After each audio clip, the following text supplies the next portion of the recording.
graça e a paz de nosso Senhor e Salvador Jesus Cristo seja com todos os amados irmãos, com toda a igreja do Senhor Jesus Cristo, essa noite reunida para poder adorar, louvar e engrandecer o nome do Senhor Jesus Cristo. Amém. Eu quero convidar você a estar orando conosco nesse momento para darmos início a este culto de louvor e adoração ao nosso Deus, assim como também ouvindo da sua palavra, da sua mensagem por meio das Escrituras Sagradas. Vamos curvar a nossa fronte, curva a sua cabeça, feche os seus olhos e vamos orar ao Senhor nesse momento.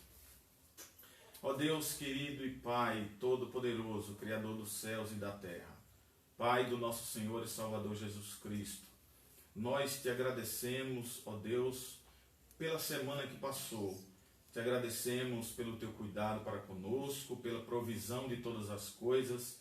Te agradecemos, Senhor, pela tua graça e misericórdia, pela tua presença conosco, pelo teu cuidado para com o teu povo, pela manutenção, Senhor, da tua igreja. Obrigado, Pai, por tudo. E no dia de hoje, no dia do ajuntamento solene, no dia em que nos encontramos aqui para adorar o teu santo nome essa noite, juntamente com todos aqueles que nos acompanham, que estão junto conosco, os teus servos e servas, pessoas amigas que têm nos acompanhado, Senhor, nesses momentos de ouvir a tua voz por meio da tua palavra. Nós te pedimos que o Senhor nos oriente, nos direcione, que o Senhor nos conduza nessa liturgia, que façamos tudo para a glória, honra e louvor do teu santo nome. Amém. Nós te rogamos essas ricas bênçãos, Senhor, pedindo que a iluminação do teu Santo Espírito seja com a nossa mente, o nosso coração, para que possamos te adorar em espírito e em verdade. É em nome de Jesus que nós te oramos e agradecemos por tudo. Amém. Amém. Vamos fazer a leitura. Por favor, eu convido você a abrir a sua Bíblia no Salmo de número 93. Salmo de número 93, Salmo que fala do poder e da majestade de Deus, da sua soberania. Acompanhem a leitura da palavra do Senhor. Salmo de número 93. Abra sua Bíblia em casa e acompanhe conosco a leitura da palavra do Senhor. Diz assim o Senhor nosso Deus: Reina o Senhor, revestiu-se de majestade, de poder se revestiu o Senhor e se cingiu, firmou o mundo que não vacila. Desde a antiguidade está firme o teu trono, tu és desde a eternidade. Levantam os rios, ó Senhor, levantam os rios o seu bramido, levantam os rios o seu fragor, mas o Senhor nas alturas é mais poderoso do que o bramido das grandes águas, do que os poderosos vagalhões do mar. Fidelíssimos são os teus testemunhos, a tua casa convém a santidade, Senhor, para todo o sempre. Amém. Que Ele nos abençoe na sua palavra lida essa noite, que ela encontre guarida no nosso coração. Eu convido você a estarmos louvando esse cântico que, assim como o Salmo 93 engrandece a majestade de Deus, a sua soberania, ao Deus santo e sublime que é o Senhor nosso Deus, assim também esse cântico diz que grande é o Senhor e muito digno de ser louvado. Louve conosco esse cântico.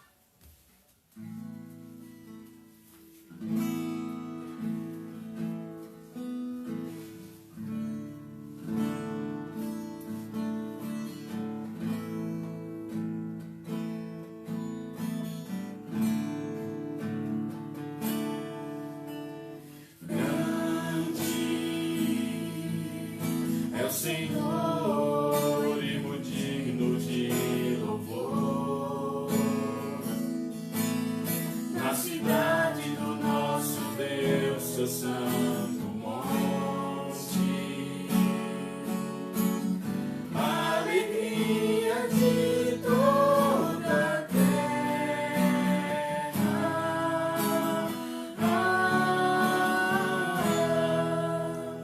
grande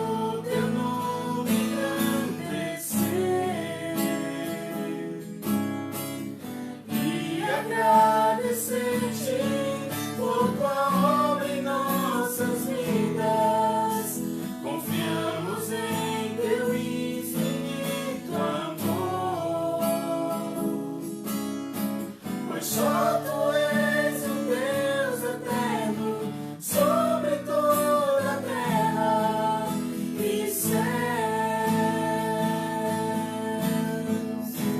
Queremos o teu nome, Queremos o teu nome engrandecer e agradecer-te por tua obra em nossas vidas. Confiamos em teu infinito amor, pois só tu és o Deus eterno sobre toda a terra e céus.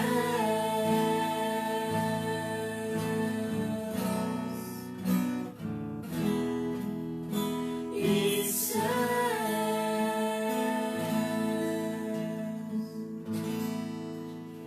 amém. Louvado e bendito seja o nome do nosso Senhor e Salvador Jesus Cristo. Bendito seja e para sempre seja louvado o Senhor nosso Deus. Nós faremos agora uma leitura para confissão e contrição. Ela se encontra lá na primeira epístola do apóstolo João, no capítulo 2, os versículos 1 e o versículo 2. Primeira epístola do apóstolo João, capítulo 2, versículos 1 e também o versículo 2. Acompanhe a leitura da palavra de Deus na primeira carta do apóstolo João, capítulo 2, no versículo 1 e 2. Diz assim a palavra do Senhor: Meus filhinhos, estas coisas vos escrevo para que não pequeis. E se alguém pecar, temos um advogado para com o Pai, Jesus Cristo justo. Ele é a propiciação pelos nossos pecados, e não somente pelos nossos, mas também pelos do mundo inteiro. Amém. Que o Senhor nos abençoe, que o Senhor nos ajude, que o Senhor nos conforte e console em todo momento quanto à meditação da sua palavra. Vamos orar. Curve a sua cabeça mais uma vez onde você está e vamos fazer uma oração de confissão, uma oração rogando ao Senhor que tenha misericórdia de nós e perdoe os nossos pecados. Oremos. Ó Deus e Pai bendito, nós te agradecemos, Senhor, pela tua imerecida graça, pela tua misericórdia sobre nós, sobre o teu povo, sobre a tua igreja. Nós te pedimos, Senhor, perdão pelas nossas falhas, pelos nossos erros, pelos nossos maus pensamentos, as nossas más atitudes, tudo aquilo, Senhor, que saiu da nossa boca e que não te agradou. Ó Deus, tem misericórdia de nós. Tu que conheces profundamente a nossa alma, o nosso entendimento, tu que sabes, ó Deus, e esquadrinha todo o nosso coração, nós te pedimos que o Senhor restaure a nossa vida nesse sentido, que o Senhor restaure o nosso caminho, a nossa caminhada cristã, Senhor, que o Senhor nos ajude e nos fortaleça quanto à necessidade de andarmos em novidade de vida, em termos santidade na vida. Ó Deus, tu conheces muito bem as nossas fraquezas. O autor aos Hebreus já falou acerca de que Cristo nos conhece muito bem, porque ele veio em carne e ele entende muito bem as nossas limitações. Por isso, Pai, perdoa-nos a cada um de nós. Tem compaixão do teu povo, tem misericórdia de cada um de nós, para a glória e louvor do Senhor Jesus Cristo. Nos concede a paz, o teu perdão sobre nós, para a glória e louvor também do teu santo nome, porque só tu, Senhor, és digno de ser louvado por toda a eternidade. É em nome de Jesus que nós te oramos, agradecemos por tudo isso. Amém. Queridos irmãos, eu convido ainda você a estarmos louvando o nome do Senhor, logo depois agora dessa oração de confissão. 336 é o cântico, hino de número 336 do nosso novo cântico. Por favor, abra o seu inário e vamos louvar ao Senhor com esse cântico. Hino de número 336 do nosso novo cântico.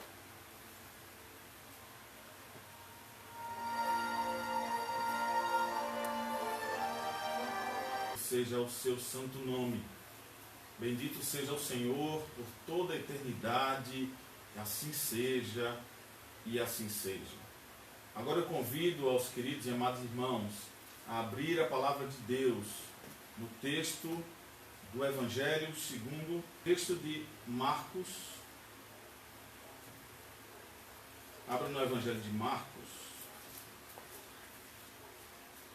Vamos trazer essa mensagem da palavra de Deus que se encontra no Evangelho de Marcos, lá no capítulo 11.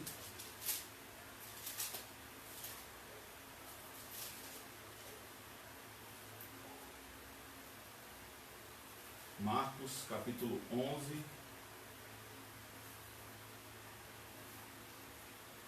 a partir do versículo 11 ao 14 e também o versículo 20.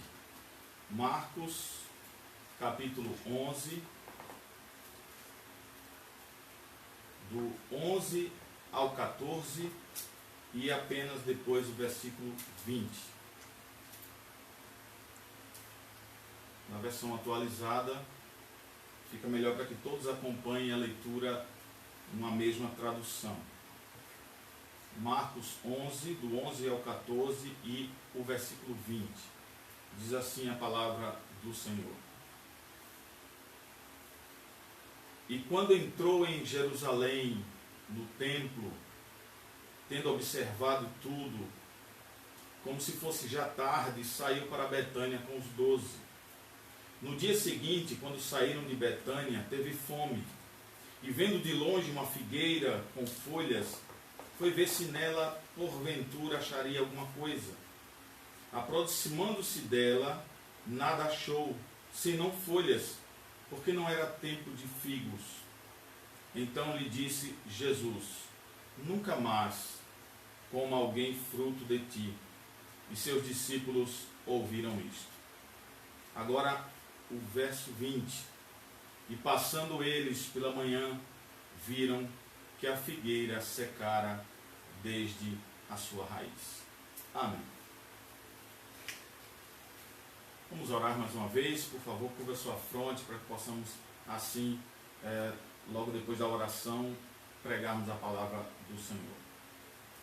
Ó Deus querido e Pai, nós te pedimos a iluminação do Teu Espírito para com o nosso coração, para com a nossa alma, para abrir os nossos olhos para contemplarmos as maravilhas da Tua lei. Sê propício a nós, ó Deus, quanto a esse texto, nos ajuda, edifica-nos o coração, alimenta-nos com o pão do céu, para a glória de Jesus Cristo. É o que nós oramos, agradecemos por tudo, em nome de Jesus. Amém. Amém. Queridos irmãos, está aí o texto do Evangelho de Marcos, no capítulo 11, com a leitura feita do versículo 11 ao versículo 14 e em destaque lá o versículo 20. O texto está aqui nos dando também o contexto em que se passa essa cena nos últimos dias, aproximadamente ali, de Jesus andando entre os seus, nos últimos dias do seu ministério. Estava se aproximando o período em que ele iria logo depois ser flagelado, ser levado ao Calvário e também ser morto.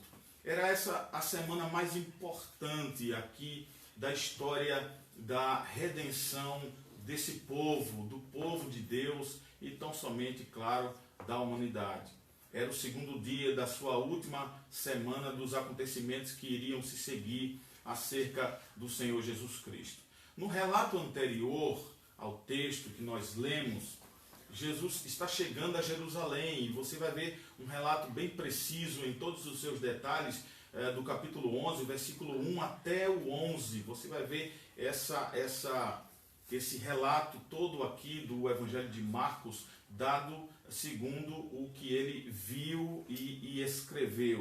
Ele veio já, essa cena já vem sido profetizada lá no livro do profeta Zacarias, lá no capítulo 9, no versículo 9, aonde mostra Jesus que vem montado para entrar em Jerusalém sobre um jumentinho. Ele entra ali humilde naquela cidade, mas entra aclamado pelo povo, por uma grande multidão que, claro, os superiores, né, os judeus, os doutores, os maiorais da lei, eles esperavam um Jesus dos exércitos, aquele general que viria num cavalo, com espada, com um exército enorme para poder libertar o seu povo. Mas esse Jesus que entra nessa cidade é um Jesus humilde, é um Jesus trazendo a paz, trazendo a graça, trazendo a misericórdia e trazendo a proclamação do seu próprio evangelho. Mas quando ele entra na cidade, as pessoas estão ali para recebê-lo com muita alegria, com palmas nas mãos, colocando as suas roupas pelas ruas, estão ali alegando a princípio uma submissão que depois nós veríamos lá na frente as mesmas vozes que aclamavam hosana ao Senhor, que Jesus está entrando em Jerusalém, depois as mesmas vozes estão lá na frente dizendo crucifica-o. Então, as pessoas estavam em alegria nessa entrada de Jesus em Jerusalém, apesar de esperarem um rei militar para satisfazer a vontade desse povo. Mas o que marca essa entrada foi a grande majestade de Jesus e, entre outros detalhes, a sua soberania, a sua postura, a sua autoridade. Ele já chega com autoridade, eleva ali a alegria das pessoas. Mas, por outro lado, também aumenta ali o ódio de uns líderes de Israel que já estavam de olho nele há um bom tempo. Então, Jesus começa a encher ali, certamente com a sua presença, a taça de ira daqueles líderes religiosos, para que na sexta-feira essa taça fosse transbordada e aí eles o crucificariam, conforme as Escrituras estão nos relatando. O versículo 18 desse texto mostra aí o período marcado por diversos conflitos, diversas dificuldades entre esse povo de Israel, principalmente a questão dos líderes. Eles tentavam pegar Jesus em todo o tempo com relação à lei, de várias formas. Eles tentavam pegar Jesus pela palavra, para que ele estivesse pecando em alguma situação, para que ele estivesse contradizendo a lei que foi escrita por Moisés. Então eles faziam isso, e aí com isso Jesus aponta para alguns erros quanto à religião de Israel, quanto a essa postura com relação ao próprio Cristo. Então Jesus acaba aqui, diante do texto que lemos de Marcos no capítulo 11, condenando publicamente a hipocrisia desses homens, aonde ele vai usar os ais.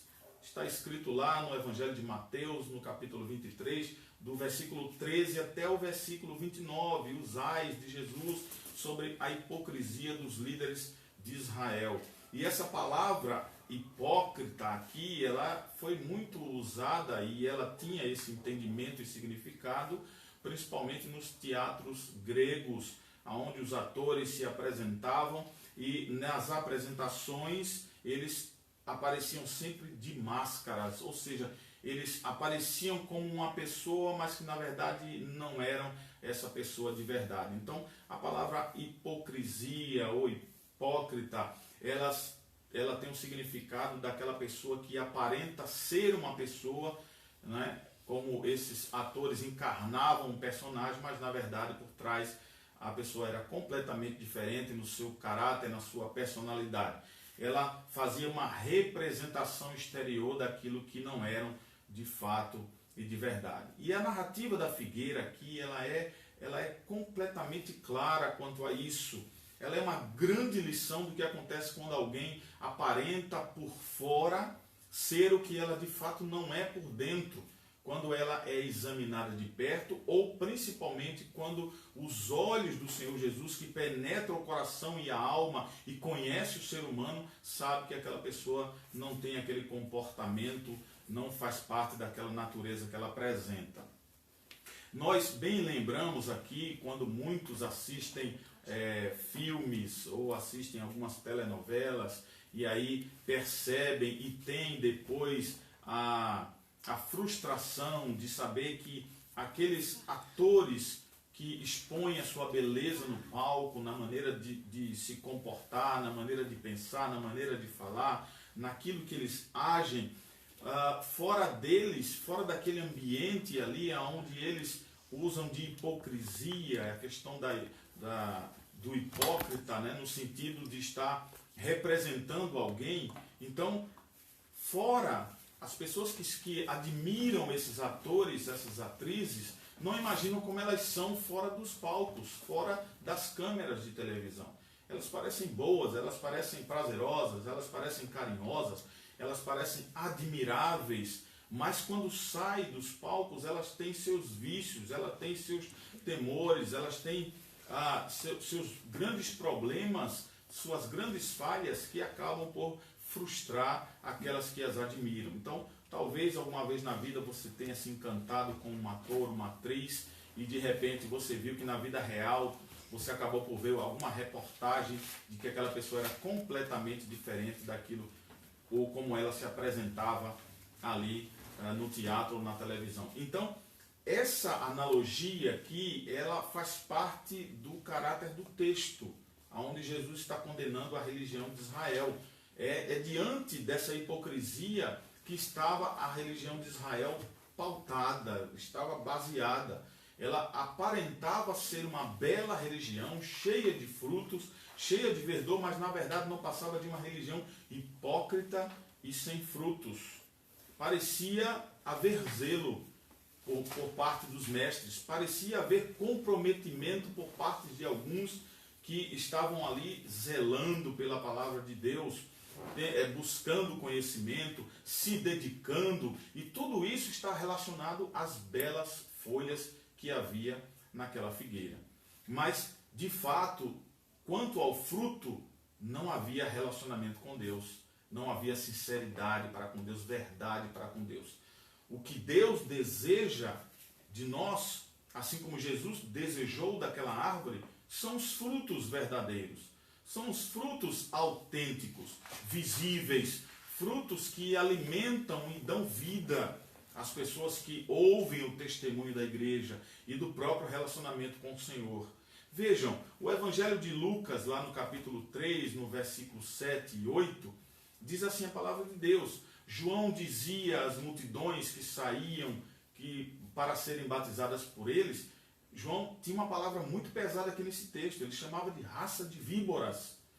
Quem lhes deu a ideia de fugir da ira que se aproxima?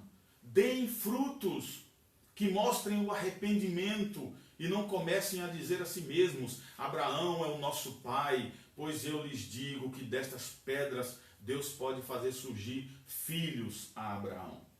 O Evangelho de Mateus, também no capítulo 7, no versículo 15 a 20, diz assim a palavra do Senhor: Cuidado com os falsos profetas, eles vêm a vocês vestidos de peles de ovelhas, mas por dentro são lobos devoradores. Vocês o reconhecerão pelos seus frutos. Pode alguém colher uvas de um espinheiro ou figos de uma erva daninha? Semelhantemente, toda árvore boa dá frutos bons, mas a árvore ruim dá frutos ruins. Então, a Bíblia aqui faz essa analogia, faz essa comparação com uma pessoa que não reflete mudança de vida, de comportamento, de pensamento, de palavras, de obras. Não há mudanças verdadeiras no caráter, assim como uma árvore má. E toda árvore ruim, segundo a Bíblia, será cortada pela raiz e será queimada, jogada ao fogo. Será amaldiçoada, como a Bíblia diz, no fogo do inferno no último dia.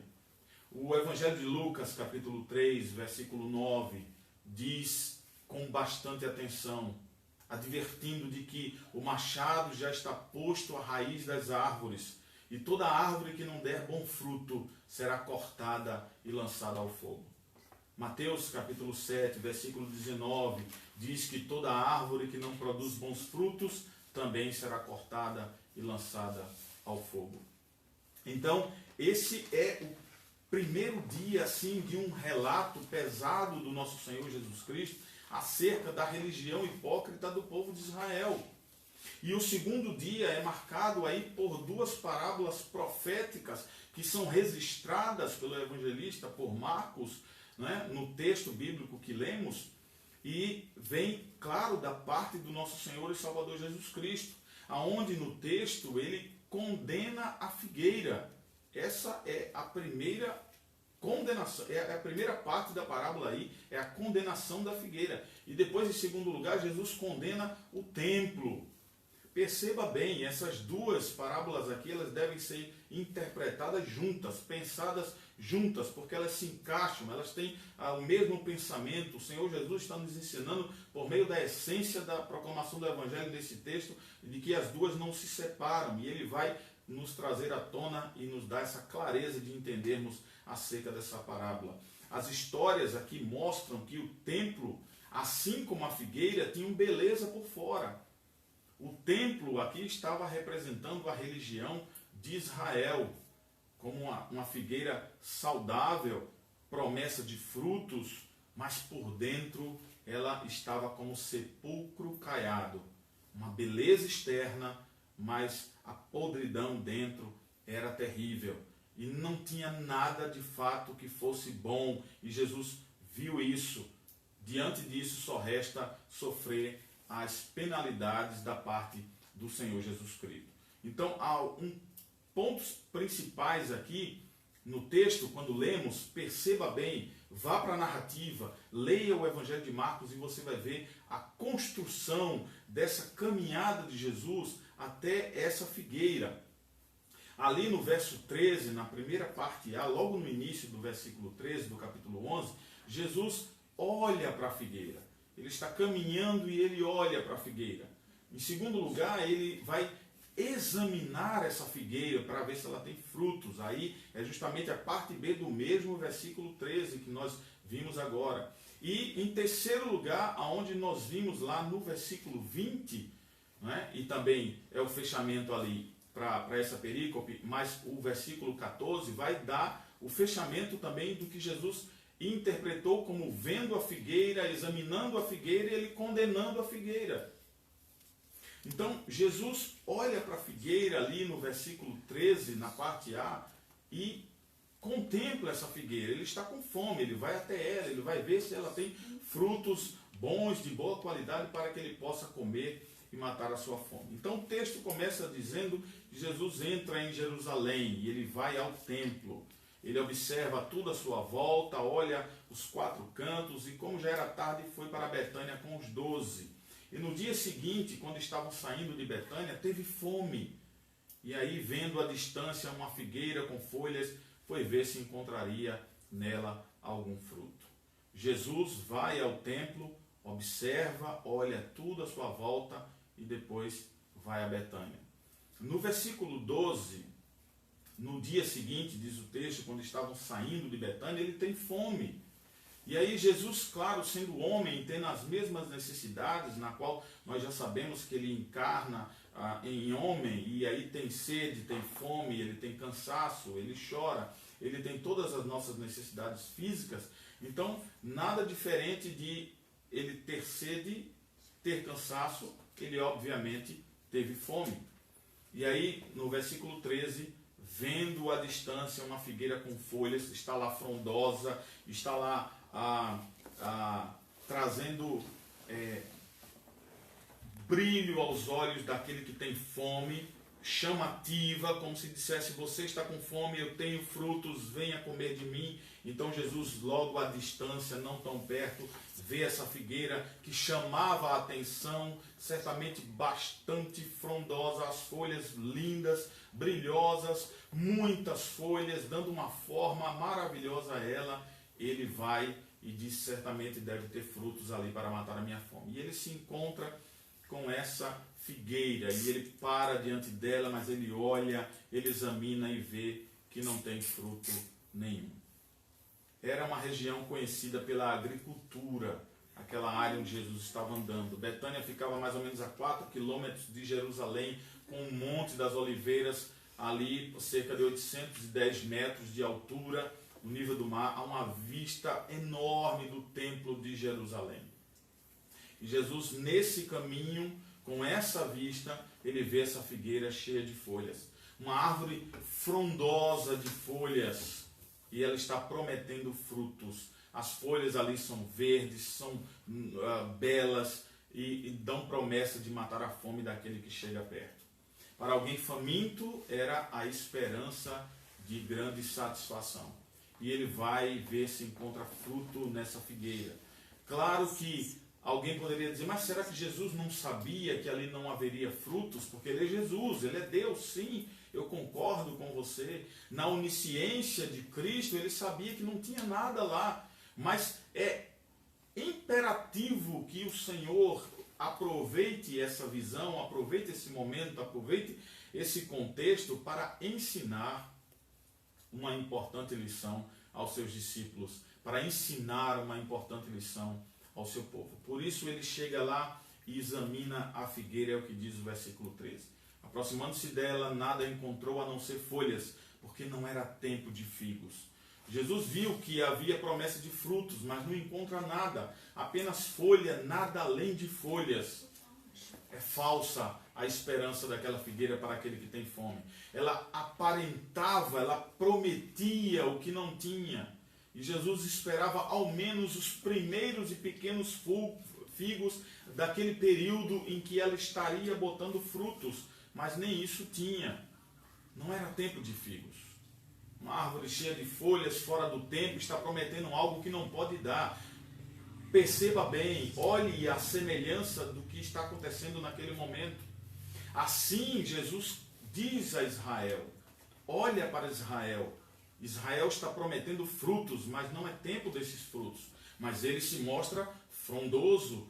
O povo de Israel está se mostrando cheio de frutos, mas não os tem, assim como aquela figueira fora do tempo. O profeta Miqueias descreveu a frustração de Deus na busca também por frutos, já no Antigo Testamento.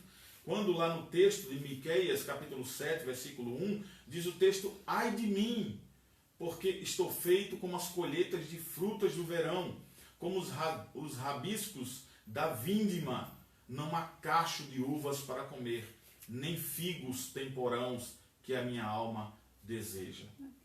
Cristo aqui, Jesus, em sua visita ao templo, ele acha apenas folhas, nenhum fruto. A grande questão não era apenas as folhas em Israel ou no templo. O problema era a falsa promessa. A questão não está apenas no externo, na estrutura, mas está na falsidade que há por dentro. Por isso que o Senhor Jesus Cristo trata do sepulcro caiado, aquela beleza por fora, mas por dentro está podre. Assim estava Israel, com uma falsa promessa. O que alguns aparentam ter, muitas vezes, falsas promessas de frutos bons. De longe, essas pessoas acham que tem frutos de vida na vida cristã, que podem estar dando frutos na vida cristã, mas na verdade elas ainda não têm, e aí ficam aparentando ter. As pessoas vêm e dizem, é uma bênção, ali tem muito fruto para dar, nós temos certeza de que é uma bênção aquele irmão, aquela irmã, mas na verdade ela não tem nada a dar. Mas Jesus se aproxima aqui esperando encontrar arrependimento por parte do povo de Israel. Ele espera santidade, ele espera gratidão, ele espera bondade, amor, ele espera zelo, ele espera acima de tudo sinceridade e humildade por parte do povo de Israel. Mas ele não acha nada, ele não encontra nada de bons frutos daquele povo.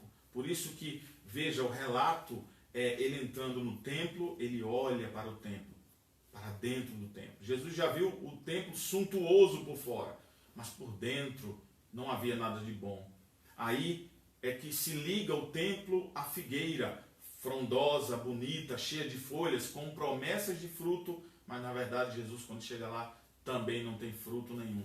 É um grande problema, ela tem só a promessa, ela é hipócrita, ela é mentirosa, aquela árvore, ela promete frutos, mas não dá. O templo também estava dentro desse contexto de estar suntuoso por fora, todo aparentemente lindo, prometendo alguma coisa de sinceridade, de amor, de verdade, e na verdade, no fundo não tinha nada. Então por isso Jesus, quando olhou a figueira, contemplou todas essas verdades e ensinou aos seus discípulos, e ensinou ao povo de Israel a não viver na hipocrisia, a não serem falsos quanto à sua religião. Em segundo lugar, irmãos, nós podemos estar percebendo aqui, além de Jesus examinar a figueira, ele acaba por condenar essa figueira. Por não haver frutos, ele condena.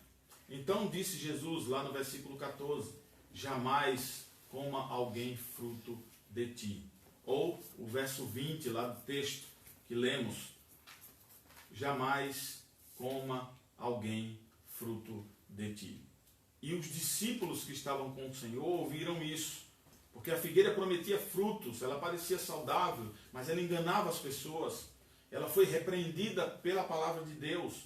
Jesus condenou aquela árvore por ela mostrar folhas que prometiam frutos, mas ela era, no final das contas, estéril, estava improdutiva. Mas muito mais, ela estava sendo falsa. Fazia uma promessa da qual não tinha o fruto para cumprir.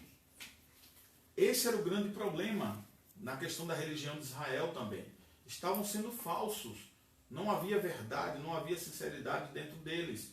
Essa aqui foi a culpa de Israel e tem sido a culpa de muitas igrejas espalhadas nos nossos dias.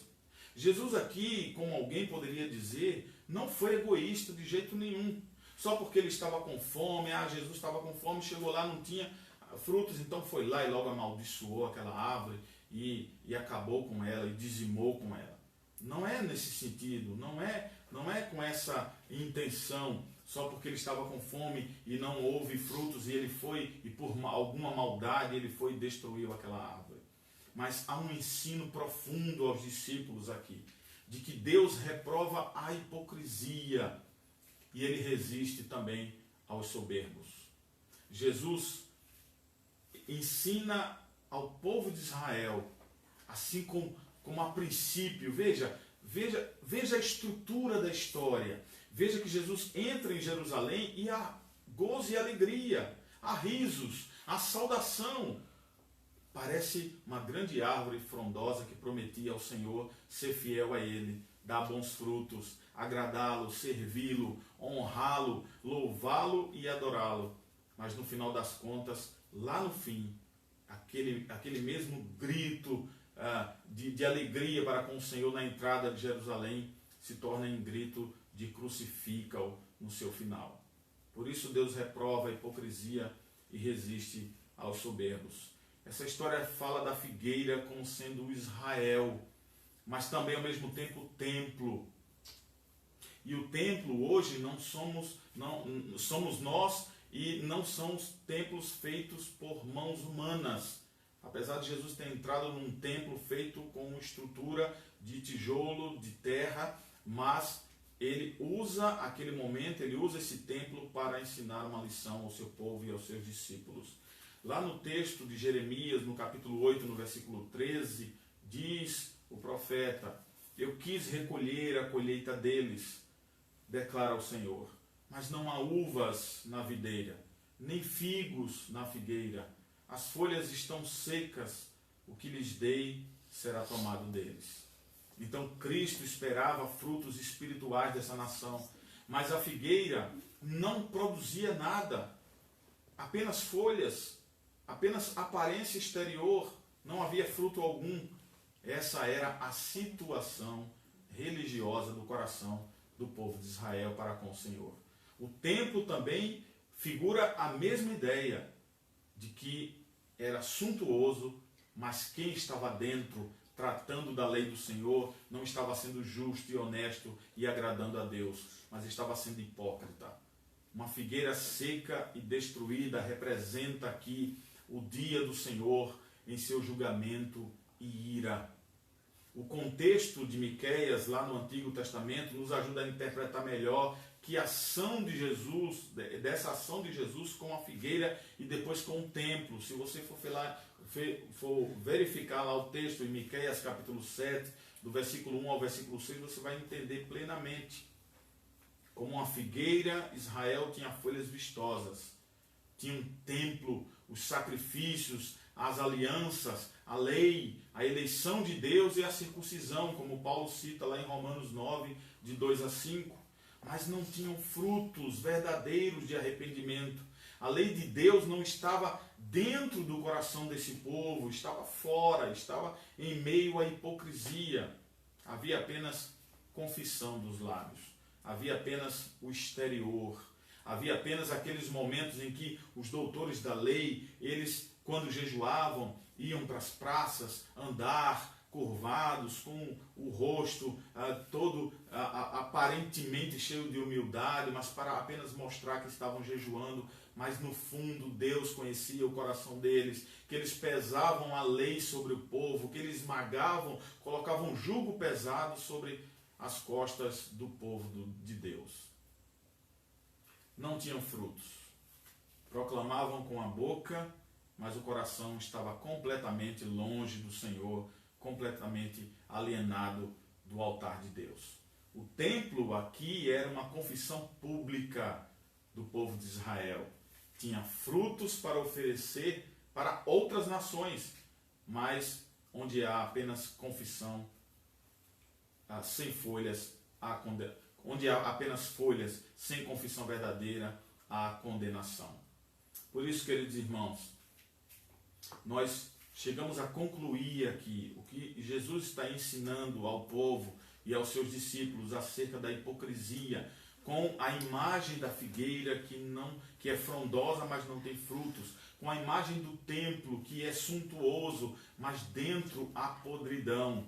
A condenação aqui da figueira representa uma ação de Jesus contra todo o sistema religioso que promete frutos, mas não dá. É só de promessa, é hipócrita.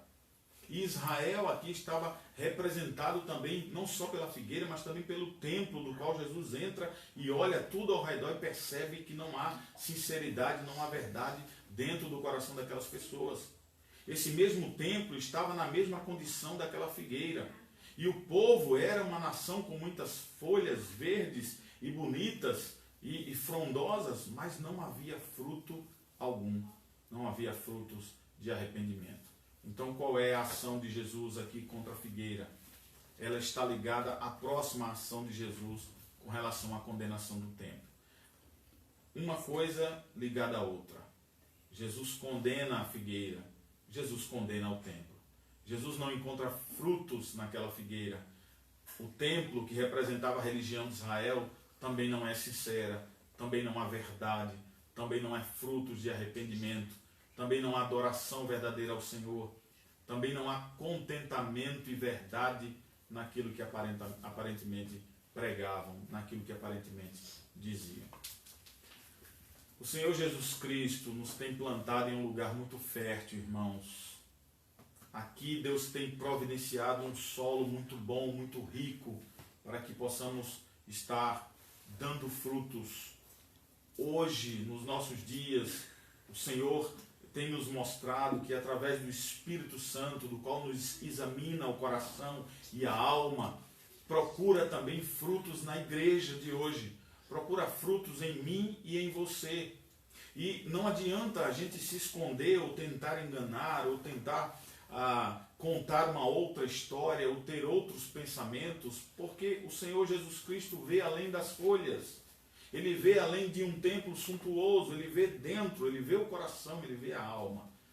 O Senhor Jesus conhece os nossos pensamentos, ele sabe das nossas conversas, ele conhece para onde olhamos, ele sabe quais são as nossas intenções, ele vê o nosso coração. Assim como aquela figueira que representava o templo e todo o sistema religioso ali de Israel na época de Jesus, Jesus torna sem vida toda árvore, ou seja, cada pessoa que não dá fruto, que não produz bons frutos. É preciso ter cuidado, é preciso observar e atentar para essa advertência profunda e verdadeira e extremamente importante para a nossa vida, para a vida da igreja. O Evangelho de Mateus, no capítulo 7, versículos 18 e 19, nos faz lembrar de algo muito sério. A árvore boa não pode dar frutos ruins, nem a árvore ruim pode dar frutos bons, mas toda árvore que não produz bons frutos, ela é cortada e lançada ao fogo. A solução, meus irmãos, é esperarmos estar lendo o que diz o relato do apóstolo João, lá no seu capítulo 15, do versículo 4 até o versículo 11. Lá naquele texto nós vamos encontrar a palavra-chave para a nossa vida, que é de permanência, é de permanecer em Cristo com frutos de arrependimento gerado pelo Espírito Santo na nossa vida. É termos, assim como Paulo nos adverte lá em Gálatas capítulo 5, do 22 e 23, acerca do fruto do Espírito. Nós precisamos ter sinceramente no nosso coração amor, alegria, paz, paciência, sermos bondosos, generosos, sermos fiéis e encontrados fiéis pelo Senhor, sermos mansos e termos também, acima de tudo, o domínio próprio. Esse é o fruto do Espírito para a nossa vida. Se tivermos de fato no nosso coração esse fruto que parte da graça e da misericórdia do Espírito Santo de Deus que habita em nós e nos concede isso com muita graciosidade, nós aí de fato iremos dar bons frutos. Não seremos uma árvore frondosa, bonita, de folhas chamativas, mas que não tem fruto para dar. Não seremos um templo suntuoso, onde a religião dentro ela é podre, ela é hipócrita, assim como estava sendo a religião do povo de Israel naquela época. Atentemos ao que a palavra de Deus nos ensina essa noite, ao que ela nos chama de atenção para a nossa vida cristã, para a nossa caminhada cristã nos nossos dias. Os dias são maus, diz a Bíblia. Os dias são difíceis. Muitos desse mundo têm esperado da igreja, mas há muitas igrejas que têm aparecido frondosas como essa árvore, como essa figueira.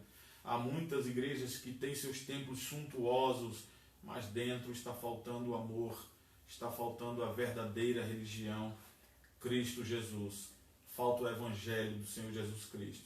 E não adianta fugirmos ou nos escondermos ou nos colocarmos atrás de máscaras, assim como eram os atores ali gregos. Não adianta. O Senhor conhece o coração. O Senhor conhece a nossa alma. Que o Senhor nos abençoe. Que o Senhor nos guarde. Que o Senhor nos ajude a de fato sermos sinceros e honestos diante do Senhor. Para que não sejamos árvores que seremos cortados e lançados ao fogo. Que Deus nos livre. Que Deus livre a igreja disso. Que possamos clamar ao Senhor para que Ele nos dê a sua graça e a sua misericórdia. Amém. Nós vamos fazer a oração final. Eu quero convidar a você a estar orando. Curve a sua fronte. Pense nesse texto. Fale com Deus nesse momento, rogando ao Senhor a sua misericórdia sobre a sua vida. Oremos. Logo depois estarei impetrando a bênção apostólica e dando um rápido aviso aos amados irmãos. Ó Deus querido e Pai Todo-Poderoso, tem misericórdia de nós, Senhor. Tem compaixão de nós ao lermos esse texto e vermos de que a árvore frondosa não tem frutos, ela se torna uma árvore com um alto grau de risco de poder ser cortada e lançada ao fogo. Não queremos ser templos, que nós somos templos do Espírito Santo, apenas suntuosos por fora, mas sem frutos por dentro. Nos ajuda, Senhor, a de fato sermos sinceros, zelosos, a sermos bondosos, amorosos, a termos o fruto do Espírito, conforme nos diz Paulo lá no livro de Gálatas. Ó Deus, tem misericórdia da tua igreja, tem misericórdia de mim, de nós, de todo aquele que está orando nesse momento, rogando a tua graça e a tua misericórdia sobre a nossa vida. Nos ajuda, nos fortalece, ó Pai, em nome de Jesus. Nos dá uma semana de graça, de paz, do nosso trabalho, ó Deus. Concede saúde ao teu povo, restaura os caídos, aqueles que estão enfermos. Tem misericórdia da tua igreja. Nós queremos nos reunir novamente, nos ajuda a voltar a estar juntos de novo para adorar o teu santo nome. Abençoa o teu povo, Senhor, para a glória do nome de Jesus Cristo, no qual oramos e agradecemos por tudo. Amém. Recebam a bênção, meus irmãos. Que a graça e a paz do nosso Senhor e Salvador Jesus Cristo, que é o amor de Deus, do nosso eterno e soberano Pai, com a comunhão e a consolação do Divino Espírito Santo, que essa repouse sobre nós e sobre todo o povo de Deus espalhado sobre a face da terra, hoje e sempre. Amém. Queridos irmãos, rápidos avisos, e antes mesmo dos avisos eu quero agradecer a todos vocês que têm nos acompanhado nas lives, nesses momentos ainda que estamos congregando nos nossos lares e levando a mensagem, a edificação da palavra de Deus por meio das plataformas, usando a internet. Vamos ter ainda um pouco mais de paciência, tudo no seu tempo, há tempo para tudo embaixo do sol. Então Deus determinou todas as coisas, nós estaremos logo, logo juntos. Eu quero agradecer a você, Deus te abençoe, Deus te dê uma semana de paz, a amigos, pessoas que têm nos acompanhado, aos irmãos da Igreja de São Paulo, de outras igrejas, que Deus os abençoe profundamente. Queridos, essa semana será uma semana de organização, para que, se Deus assim permitir, domingo que vem, dia 2 de agosto, nós estaremos abrindo as portas da igreja pela manhã, apenas na escola dominical, a partir das 9 horas, para cultuarmos ao Senhor nosso Deus. Dentro de todo aquele protocolo de segurança, na qual estamos providenciando todos os requisitos exigidos pelo governo do Estado, nos seus decretos, pela vigilância sanitária, pelo Ministério da Saúde. Nós queremos tomar todo o cuidado para que nenhum dos irmãos venham a sofrer nenhum dano. Faremos tudo conforme o que foi orientado também pelo nosso presbitério, pelas igrejas do nosso presbitério que estão começando a reabrir dentro dos padrões que manda os decretos. Então nós queremos que você ore por nós e conosco. Não deixe de orar para que possamos estar juntos e resolvendo todas essas coisas essa semana, em nome de Jesus.